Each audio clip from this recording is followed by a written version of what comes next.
Parlons des grossesses indésirables. Lorsque on fait appel à ce concept, tout de suite, on voit le manque de planification familiale. Ça veut dire que le nœud du problème pourrait être la planification familiale. Et donc, en face de nous, Madame Colette Ligbalo, n'est-ce pas? Elle est prestataire ici aux cliniques Bongissa Libota. Elle est prestataire clinique pour la planification familiale. Avec elle, on aura beaucoup à apprendre. Bonjour, maman Colette. Bonjour, madame. Alors, qu'est-ce qu'on devrait retenir d'emblée lorsqu'on parle de la planification familiale?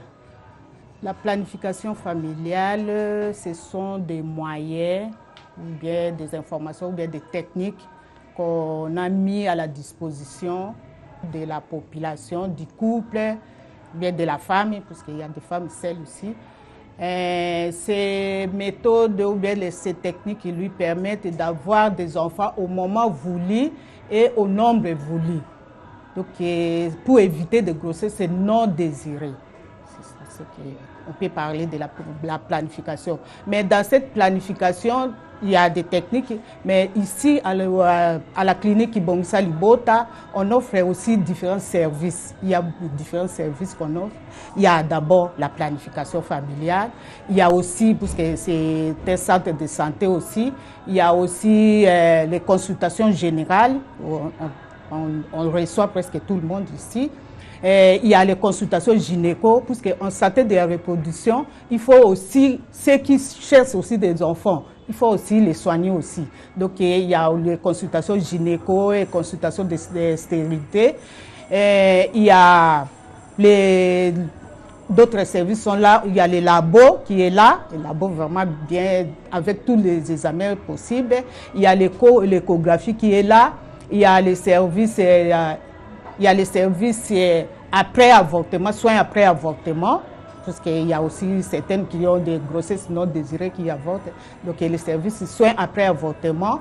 Il y a les services aussi des violences sexuelles basées sur les genres. Il y a aussi les conseils qu'on donne. Il y a aussi les conseils de dépistage volontaire, aussi les VIH-Sida, tout ça, on dépiste.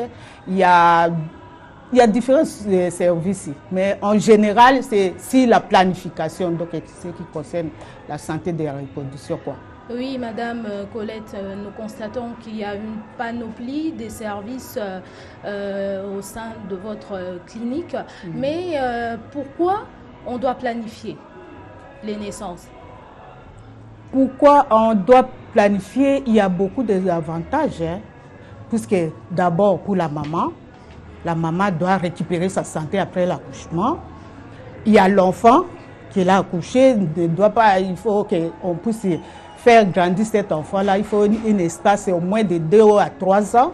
Il y a aussi l'avantage pour le papa, puisque le papa va avoir un moyen financier, économiser un peu en attendant une autre grossesse, puisqu'on débourse de l'argent. Il y a la communauté qui bénéficie aussi de problème de planification, puisqu'il n'y aura pas de grossesse non désirée, beaucoup d'avortements clandestins, tout ça. Il y a aussi les pays, puisqu'il y a une population en bien-être familial, quoi. Donc, c'est ça le problème. C'est pourquoi on planifie. Donc, nous continuons à parler de la santé de la reproduction, de la planification familiale. La BF est assez outillée, elle est doyenne dans la planification familiale en République démocratique du Congo. Aujourd'hui, elle est même relayée par d'autres sous-structures aussi. Ça veut dire qu'apparemment, vos efforts n'ont pas encore abouti aux objectifs tant attendus. Qu'est-ce qui se passe? Alors que le pays est même pauvre, donc les gens n'ont même plus assez de moyens pour faire suffisamment de layettes, donc le problème ne devrait plus se poser. Mais la planification familiale pour le moment donc, offre des services là, mais ces services sont presque gratuits. Il faut arriver au centre, comme ça vous aurez des informations sûres. Donc les pays, pour le moment on n'est pas encore arrivé, mais nous travaillons peut-être et nous allons vers la communauté. Parfois, on fait des équipes mobiles, on va vers la communauté pour offrir les services de planification familiale, tout ça. Okay? On n'est pas encore arrivé à bout, mais quand même, on fait un effort pour aller vers la communauté. Oui, quand on parle de la planification, on voit également la jeunesse. La question, c'était celle de savoir, est-ce que une jeune fille en âge de procréer, mais qui n'est pas mariée, peut aussi planifier? Oui, peut aussi planifier, parce que c'est une jeune fille-mère qui a déjà accouché, doit planifier aussi. Parce que ça lui permet peut-être de continuer, de reprendre ses études, d'avoir un niveau social, peut-être quelque chose. Toute jeune fille, donc toute femme en âge de procréation peut venir faire la planification. Alors parce que c'est l'affaire de tout le monde, des femmes parce que c'est elles qui portent des grossesses, mais des hommes aussi parce qu'ils doivent accompagner, ils sont auteurs des grossesses. Cette fois-là, on va passer à la démonstration, proprement dite, de ces méthodes. Comme ça ne sera plus que théorique. Alors, Madame Gisèle Tondele va être là pour nous faire une démonstration. Cette planification familiale concerne autant les femmes parce que porteuses des grossesses, mais aussi les hommes parce que ce sont eux les auteurs. Tout de suite, avec Madame Tondele, on va voir les différentes méthodes pour la contraception. Merci de nous avoir rejoints, Madame. Merci beaucoup. Je commencerai d'abord à montrer les méthodes que nous avons. Nous avons la MAMA, le fait de donner l'enfant le lait maternel le plus longtemps possible. Nous avons la méthode d'auto-observation qu'on appelle MAO. Nous avons la méthode de la température basale à l'aide d'un thermomètre. Et puis nous avons la méthode de jour fixe qui est les colliers du cycle, les Mayaka. Voilà les Mayaka qui est là. Et nous passons aux méthodes artificielles. Dans les méthodes artificielles, nous avons les méthodes hormonales. Dans les méthodes hormonales, je commencerai avec des pilules. Nous avons les pilules qui sont les COC et les POP. Les POP, ce sont les mini-pilules. Nous avons la pilule d'urgence auquel la femme le prend 24 heures après le rapport sexuel, dans une mauvaise date, ou 48 heures après, 72 heures après. Ce sont ces pilules d'urgence que nous offrons aussi. Et après, nous avons l'implant, qui est une méthode aussi hormonale, qui est posée sous le bras de la femme. Nous avons une deuxième étape qui est de méthode de barrière. Dans le méthode de barrière, nous avons le stérilet, les DIU, qui a un délai de 10 ans qui est posé dans l'utérus de la femme. Avec la méthode hormonale, nous avons les injections, le DMPIA, les injections de tous les 3 mois. Nous avons Sayana Press, tous les 3 mois. Et puis nous avons Noristera, c'est tous les 2 mois. Et enfin, nous allons parler de le préservatif masculin et le préservatif féminin. En somme, voilà toutes les méthodes que nous avons ici, auxquelles nous pouvons offrir à nos clients. Alors, autant de méthodes qu'on n'utiliserait pas toutes à la fois. Comment ça se passe? Quelqu'un vient se présenter à vous, vous l'écoutez et en fonction de ses explications, vous l'orientez. Ou c'est la personne qui fait son choix? Comment ça se passe? En principe, nous allons lui parler de toutes les méthodes possibles que nous avons. Et c'est à ces moments, c'est à elle à faire le choix de la méthode. Après avoir fait ce choix de la méthode, nous allons lui expliquer quels sont les effets indésirables de la méthode qu'elle va choisir.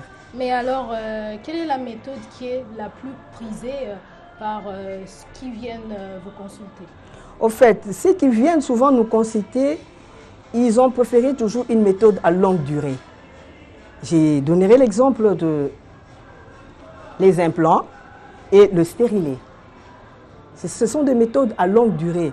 Et plusieurs femmes préfèrent toujours ces méthodes à longue durée.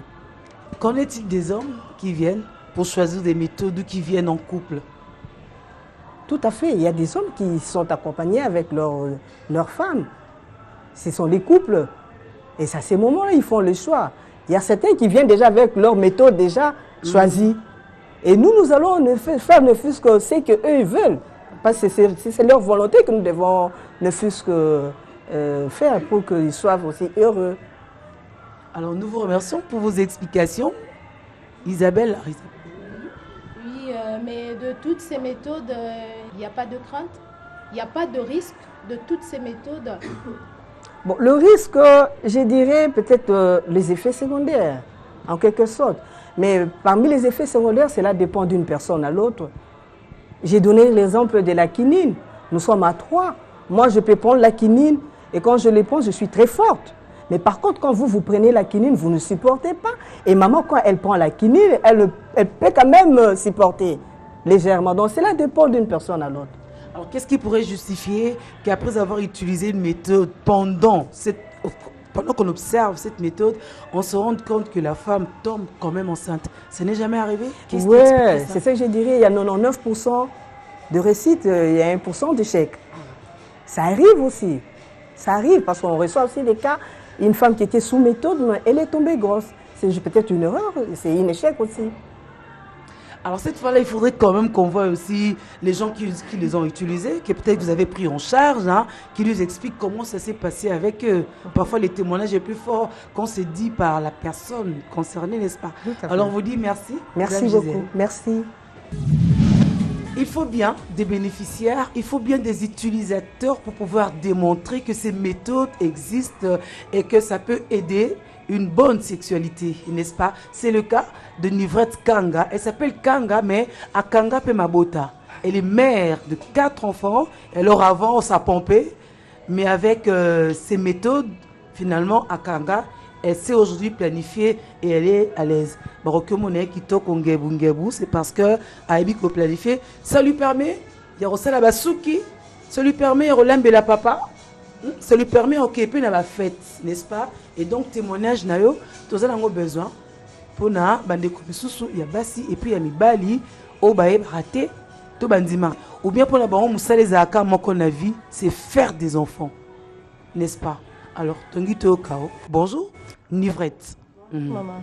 Alors, vraiment, en tout cas, merci pour la parole. Nous avons pu signer na sepeli.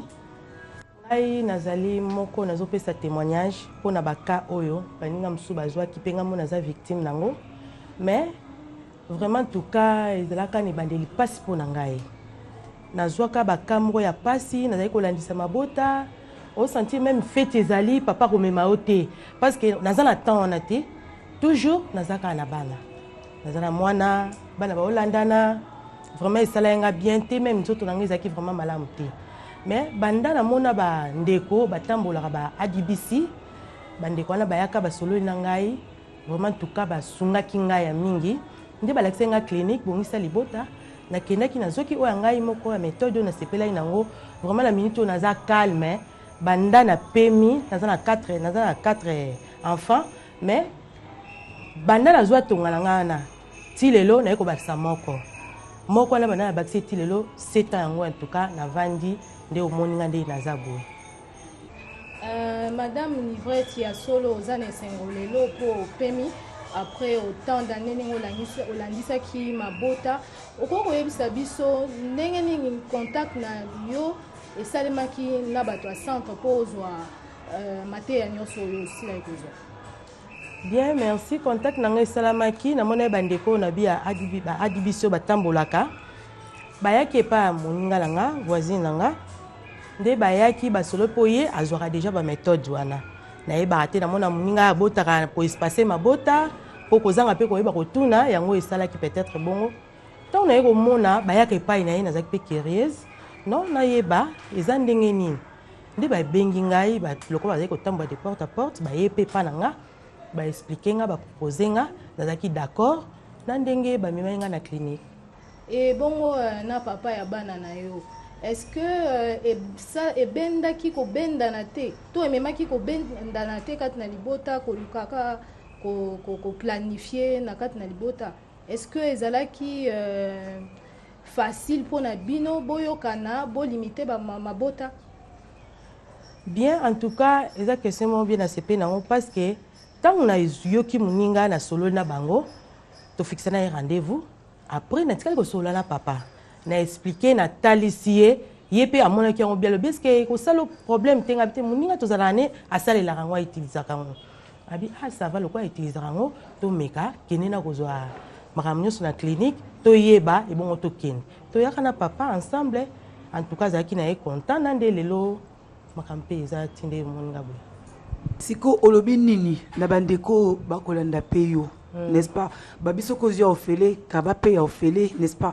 Pour basi bozara plus natan yo fa na rotonga. Ye escalier. Mais oui, si bango nini bo y a escalier bo lando baza ba jeune fille baza la ba maman baza babala te mais bazo bot en désordre kolobi ni na bango. En tout cas nakoloba tinde nazabo déjà nakoma témoignage parce que bayeba ki kananga liboso na siko changement mingi pe bazali na posa bakoma ko ya vers nga ko tuna osala nini yango moni moyena tika bango ezate na ko continuer toujours ya ko instruire bango nzela o ngai pe balakisaki nga po bango pe bazala pe sauver le kola ngani na sauver na planification pona iba ndeni ya ko espacer mabota na bango. J'aime. Elle a été sauvée parce qu'elle a été en contact avec ses prestataires de ces cliniques. Elle a choisi sa méthode de contraception avec son mari et voilà, elle est sauvée. Parce que réellement, la planification familiale sauve des vies, n'est-ce pas? Alors cette fois-là, on va parler des grossesses non désirées et leurs conséquences. Parce qu'au Fandi, au canina, aux imiter, nous sommes sexuellement, aux déjà actifs ou actives. Sauf aux olia, il faut tourner un jour. Alors, la conséquence, parfois, elle peut être aussi malheureuse. On va voir. Il y a un escalier. Mais, oui, si bango nini, il y a un escalier. Bon, lando baza ba jeune fille, baza la ba maman, baza babala te, mais bazo bot en désordre, kolobi ni na bango. En tout cas, nakoloba tinde nazabo déjà nakoma témoignage parce que bayeba ki kananga liboso. Na siko changement mingi pe bazali na posa bakoma ko ya vers nga ko tuna osala nini yango moni moyena tika bango ezate na ko continuer toujours ya ko instruire bango nzela o ngai pe balakisaki nga po bango pe bazala pe sauver le kola ngani na sauver na planification pona iba ndeni ya ko espacer mabota na bango. J'aime. Elle a été sauvée parce qu'elle a été en contact avec ses prestataires de ces cliniques. Elle a choisi sa méthode de contraception avec son mari et voilà, elle est sauvée. Parce que réellement, la planification familiale sauve des vies, n'est-ce pas? Alors cette fois-là, on va parler des grossesses non désirées et leurs conséquences. Parce qu'au Fandi, au Kanina, avec Madame Mami Kalenga de ce centre Bongisa Libota, on va parler des grossesses non désirées et de leurs conséquences. Parce qu'elle ne vit que ça. Elle a une expérience à partager avec vous, fidèles téléspectateurs, mais aussi auditeurs de Top Congo. Madame Mami Kalenga, bienvenue. Merci Julie. Alors déjà, comment ça se passe votre travail de rencontrer des gens qui viennent avec des grossesses? Elles disent toujours qu'elles n'avaient pas désiré, alors que les grossesses ne sont pas l'effet de l'Esprit Saint, mais elles viennent se présenter à vous. Qu'est-ce que vous leur dites d'emblée? En soi, quand nous recevons les gens qui viennent pour, soi-disant, qui n'ont pas désiré cette grossesse, nous pratiquons les castings et nous les conscientisons pour qu'ils puissent garder la grossesse. Parce que nous, en soi, notre projet n'est pas de faire avorter les femmes, mais de pratiquer les soins après avortement. C'est ça notre but. Mais c'est ça. Vous rejoignez bien l'État congolais quand vous dites que votre intention, ce n'est pas de pratiquer des avortements, mais pourtant, quand même, vous avez un volet où vous administrez des soins après les avortements. S'agit-il des avortements forcés ou des avortements volontaires? Si nous pouvons dire, nous avons plusieurs sortes d'avortements. Nous avons les avortements spontanés et nous avons les avortements provoqués. En soi, les avortements spontanés sont des avortements qui surgissent d'elles-mêmes. Alors là, quand la cliente vient, nous utilisons nos méthodes d'amio et nous donnons aussi les traitements médicaux et puis une suivi pour les restes. Et nous avons les avortements provoqués. Il y a plusieurs sortes de provoqués. Des gens qui doivent voyager ou qui ont plusieurs hommes à la fois et qui n'ont pas d'explication à donner ou qui n'ont pas pu bien espacer les naissances mais qui se disent « j'avorte malgré tout ». Bon, il y a plusieurs sortes des avortements provoqués. Parce que, en premier lieu, nous avons les avortements qu'on appelle les avortements IVG. Ce sont les avortements que d'autres pays développés acceptent, que les Congos n'acceptent pas, et la loi congolaise condamne. Et chez nous, ici, nous avons les avortements médicaux. Là, en cas d'une maladie quelconque que la maman présente, alors, par ordonnance médicale, nous devons avorter la maman. Nous avons les avortements criminels. On parle des avortements clandestins. Ce sont des avortements qui se font par les charlatans, par les personnels non soignants. Alors, quand les femmes là, se présentent chez nous, nous prenons juste en charge, mais nous les prenons en charge médicalement. Et nous faisons aussi des suivis. Nous faisons des counseling pour conscientiser la dame, afin nous lui proposons les méthodes de planification familiale. Quelqu'un avorte, vous venez, il vient chez vous, vous l'aidez à avoir des soins, retrouver sa santé, c'est pour aller se faire engrosser encore et revenir avorter. Donc vous encouragez les criminels, vous êtes criminels. Mais quand elle s'amène chez nous à l'hôpital, avant qu'elle ne parte, elle doit nécessairement rentrer avec une méthode de planification familiale que nous devons lui proposer afin d'éviter une grossesse non désirée.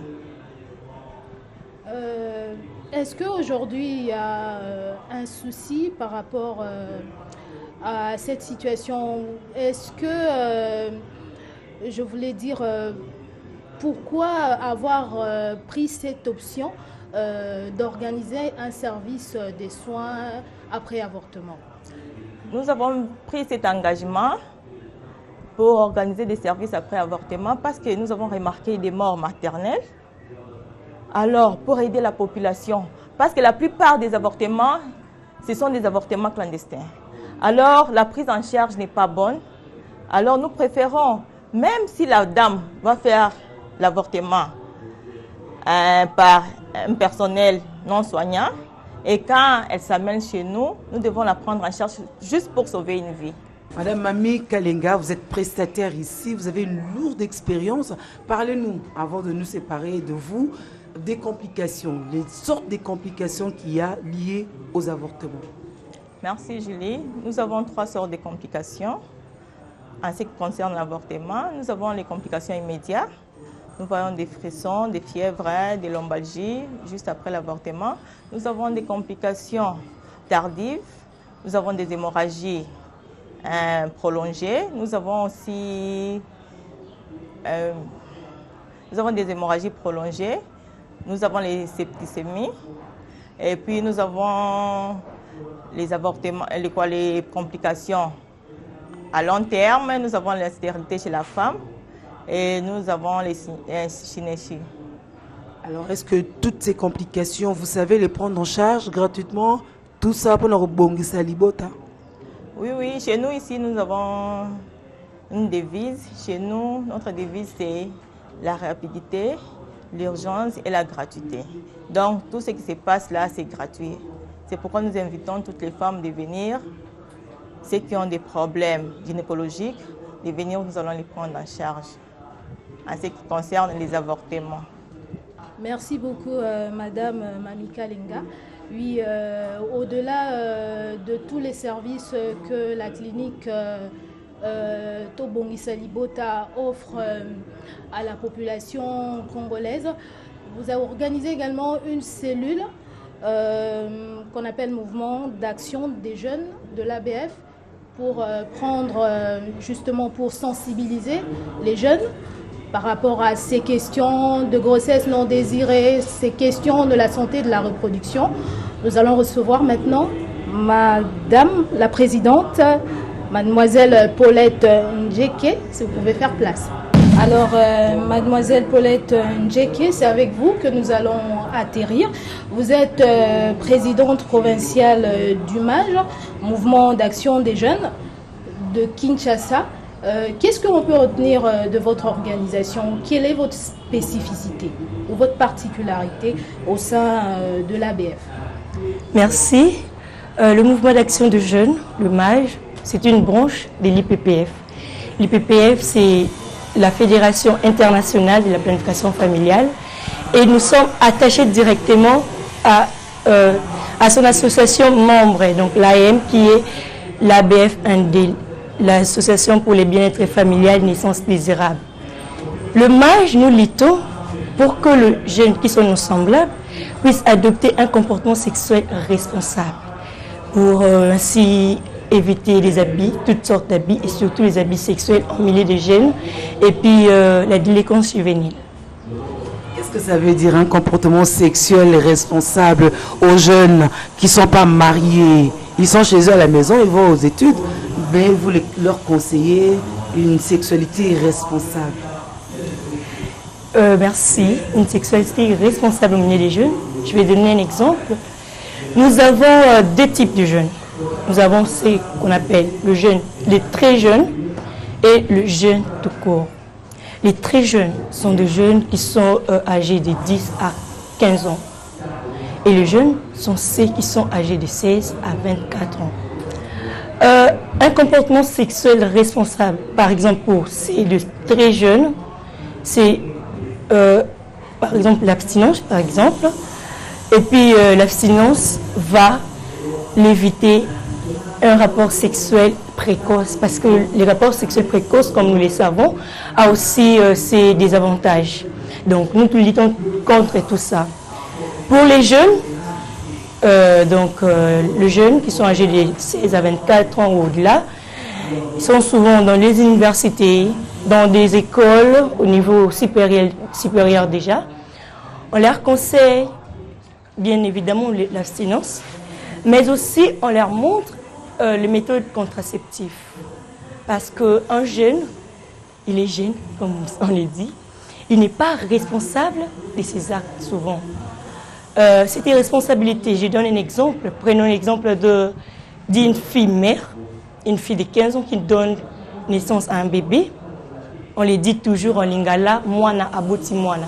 Donc pour éviter cela, c'est déjà une fille qui n'est pas responsable de sa vie.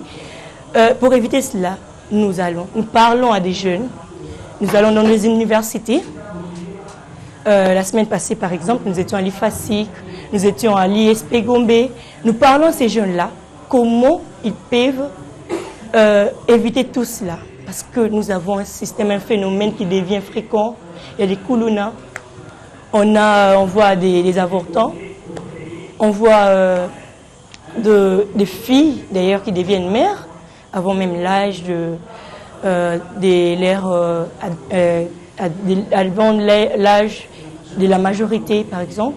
Donc nous allons dans des universités comme je l'ai dit tantôt pour aider ces jeunes-là à adopter un comportement sexuel qui est responsable.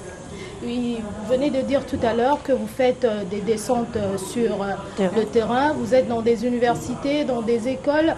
Est-ce que l'adhésion est facile? On vous comprend facilement par ces jeunes? Oui. C'est d'ailleurs une chose qui est très encourageante parce que le jeune, quand on aborde un jeune, il nous reçoit facilement et il nous accepte. On lui donne une méthode, il le prend. S'il a une question liée à la sexualité, il nous les pose parce que, comme vous le savez, entre nous les jeunes, les courants passent très bien. Donc, dans chaque université où nous passons, dans chaque école où nous passons, ou dans chaque millier de jeunes où nous passons, le jeune nous accueille facilement et voilà. Aux jeunes qui ne connaissent pas l'action MAJ, mais qui vous suivent, qui vous découvrent, qu'est-ce qu'ils devraient retenir de vous? Mais aussi désormais, quelle devrait être leur attitude à adopter, parce que c'est vrai que vous ne serez pas partout au même moment pour toucher tous les jeunes. Notre population est d'abord jeune, ils sont nombreux. Mais alors, en guise peut-être de conseils, de proverbes, d'adages qui devraient retenir de vous, quel est l'essentiel à retenir? Merci Julie. Le mouvement d'action de jeunes, le MAJ, c'est d'abord un mouvement de jeunes. Par les jeunes et pour les jeunes. Donc, le mouvement d'action de jeunes, le MAJ est ouvert. S'ils veulent adhérer, nous sommes là. Nous sommes là. Moi, par exemple, je suis là. Je suis à Kinshasa, par exemple. Et s'ils n'arrivent pas à nous atteindre, ce que je peux leur demander, c'est d'adopter un comportement sexuel responsable. On a toute la vie devant nous. Nous sommes encore jeunes et on a toute la vie devant nous. Nous pouvons atteindre nos objectifs. L'objectif que nous avons dès les bas âges. Moi, par exemple, je me disais, moi, je serai une grande dame. Je vais commencer à aider le jeune. Je vais commencer à aider mes semblables. Aujourd'hui, je le fais déjà. Donc, j'ai déjà atteint cet objectif. Donc, à ces jeunes-là qui n'arrivent pas à nous atteindre, je vais juste leur dire que nous avons encore la vie devant nous, qu'ils ne se précipitent pas et qu'ils attendent le beau moment. Voilà.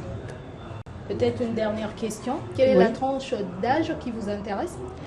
La tranche d'âge du mage, c'est de 10 à 24 ans. Donc, de 10 à 24 ans, parce que nous avons et les très jeunes et le jeune. Donc, si j'ai bien compris, mage, c'est au fait la bœuf en miniature. Oui. Donc, si tout au long de ce plateau, sur les avortements, les grossesses non désirées, les soins après avortement, nous avions parlé de tous les services que les volontaires de l'ABEF offraient. Ça veut dire que ce qui vaut pour les adultes vaut aussi pour les jeunes, et même les tout jeunes. Nous n'encourageons rien, mais c'est des choses qui peuvent arriver. Oui. En Lingala, on dit bah pexaro a kenanouté, hein. Quand tu as saki, autant te sauver. Ah, c'est ça, non? Oui. Alors, on va te dire merci. Merci, Julie. À toi qui boucle la boucle, Paulette. Mais aussi merci à la disponibilité de tous les prestataires de l'ABEF que nous avons rencontrés ici. Tu veux bien nous rappeler l'adresse physique de la clinique Bongisa Libota? Oui, la clinique est située sur l'avenue Sandoa, numéro 56, juste sur le croisement de l'avenue Kassavubu et Gambela. Voilà. Il y a la station Kobil, donc, qui est juste sur le croisement. Nous sommes là, nous sommes ouverts, nous sommes non loin. C'est d'ailleurs, tu ne vois pas, le jeune ou toute la population congolaise, en général les Quinois en particulier, ne vont pas se perdre parce que nous sommes là. Il y a d'ailleurs notre panneau juste au coin de l'avenue. Bongisa Libota, c'est ouvert de lundi à samedi? Oui. Ah oui, hein, qu'il faut quand même leur laisser dimanche pour souffler un peu, n'est-ce pas? Oui. Alors, une fois de plus, merci à tous les prestataires, merci à ces volontaires. Parce que la volonté, on la recherche encore, hein, en République démocratique du Congo, notamment des gens qui veulent travailler pour les autres. Or, c'est un bon début d'engagement citoyen. C'est très, très important si on aime son pays. Merci aussi à Isabelle pour cette volonté, cette disponibilité. Merci à Top Congo. Merci à Biwan. Merci, on est ensemble. Je rappelle que cette question de soins après l'avortement qui découle des grossesses non désirées est un réel problème de manque de planification familiale qui est une question de santé publique, une question de société. Et donc, c'est un peu comme la politique. Tu t'en occupes pas, mais elle est censée s'occuper de toi, n'est-ce pas? Alors, merci pour votre attention. Vous en savez un peu mieux cette fois-là. Vous en savez davantage. Alors, à chacun d'adopter un comportement responsable. On l'a dit. On se retrouve très bientôt. Au revoir.